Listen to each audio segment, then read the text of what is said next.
আসসালামু আলাইকুম এভরিওয়ান। আজকের ব্লগে দেখাবো ফ্রাইডে অ্যান্ড স্যাটারডে বাবার বাড়িতে কি করলাম। সো প্রথমেই ফ্রাইডে বিকেলে আমরা স্ন্যাক্স খাবো। সো মা কুমড়ো ফুলের বড়া বানাচ্ছিল। কুমড়ো ফুলের বড়া আমাদের খুবই ভালো লাগে অ্যান্ড বেগুনি তো অল টাইম ফেভারিট। সো চায়ের সাথে আমরা এই পাকোড়া খাবো। আমি গরম গরমই একটু টেস্ট করছিলাম, খুবই মজা হয়েছিল অ্যান্ড সো ক্রিস্পি, কারণ এটা মায়ের হাতের বানানো বেসন দিয়ে করা হয়েছে। আর এইদিকে দেখেন ওরা ডান্স করছে, সারাদিন বিটিএস অ্যান্ড ব্ল্যাক পিঙ্ক নিয়েই পড়ে থাকে। গেস করুন তো এটা কি গানে ও ডান্স করছে। আমাকে কমেন্ট সেকশনে জানাবেন যে এটা কোন সঙে ও ডান্স করছে। অ্যান্ড দেন আমরা সবাই এই তো চা আর পাকোড়া খাচ্ছি। সো ফ্রাইডে বিকেলের নাস্তাটা ফ্যামিলির সাথে খুবই ভালো কাটলো আর পাকোড়াটাও খুবই মজা ছিল। গ্রামের বাড়ির অনেকগুলো ভ্লগই এখনও এডিট করা হয়নি। আগে এই ভ্লগটা এডিট করলাম কারণ আমার বোনের বার্থডে হচ্ছে Monday, so I have to upload this vlog first.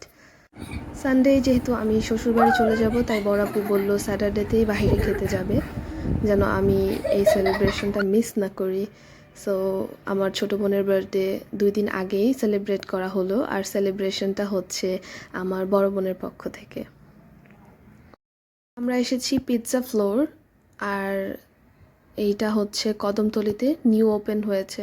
খুবই ভালো একটা অ্যাম্বিয়েন্স। বড় আপু আমাদেরকে আগে এখানে পাঠিয়ে দিয়েছে, আর সে ওই দিক দিয়ে আমার ছোট ভাইকে নিয়ে কেক নিয়ে আসছে।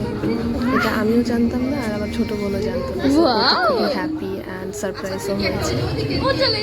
এখন বড় আপুর পক্ষ থেকে সারপ্রাইজ পেয়ে শোভা খুবই হ্যাপি, খুবই এনজয় করছে।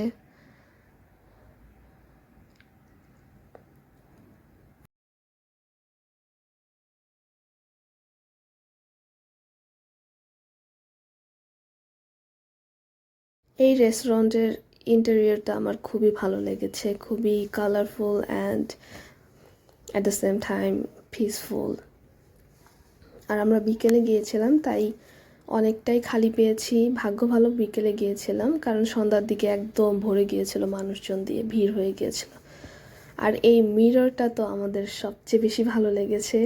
তারা অনেক ভালো একটা কাজ করেছে যে এখানে একটা বড় মিরর দিয়েছে। সো সবাই এসে এখানে মিরর তুলছে, ভিডিও করছে। আর বাচ্চারা বলছে আমাকেও ছবি তুলে দাও, আমাকেও ভিডিও করে দাও। সো ওই যে উজ্জ্বল ওদেরকে ছবি তুলে দিচ্ছে। So now it's time to take my snap. এরপর খাবার চলে এসেছে অ্যান্ড পিৎজা ছিল হচ্ছে বারবিকিউ চিকেন পিৎজা নিয়েছি, বাট এইখানে আমি তেমন কোনো চিকেন পাইনি, শুধু সসেজ দিয়েছে। পিৎজাটা এভারেজ ছিল। আর দেখেন বাচ্চাগুলা কি অ্যাডভান্স হয়ে গিয়েছে, ক্যামেরা দেখলেই নানা রকমের পোজ দেওয়া শুরু করে দেয়। Now cake cutting time. Happy birthday. আমার বোনটা খুবই চুপচাপ, সো কখনো কোনো কিছু আবদার করে না, তাই বড় আপু ওকে সবসময় একটু বেশি বেশি আদর করে।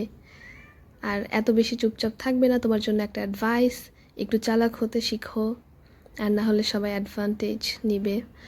এরপর আমরা খাওয়া দাওয়া করে কিছু স্ন্যাপ নিয়ে তারপর আমরা বের হয়ে যাব। আর বড় আপু বলছিল যে আর কোথায় ঘুরতে যাওয়া যায়। তারপর বের হয়ে দেখি যে ফুলের দোকান। ছোট বাবুটা আবার আমাদের বলতেছে মাহিয়া যে ফুপি আমাকে একটা ফুল কিনে দাও, আর কি ওরা ফুল কিনবেই। তারপর বড় আপু নিয়ে গেল ফুল কিনতে। তারপর দাম শুনে বলে এটা দিয়ে কি ফুল কিনবা, ফুল খাবা নাকি ফুচকা খাবা? পরে বলে আচ্ছা ফুচকা খাবো। তারপর ফুচকা দোকানে নিয়ে গেল।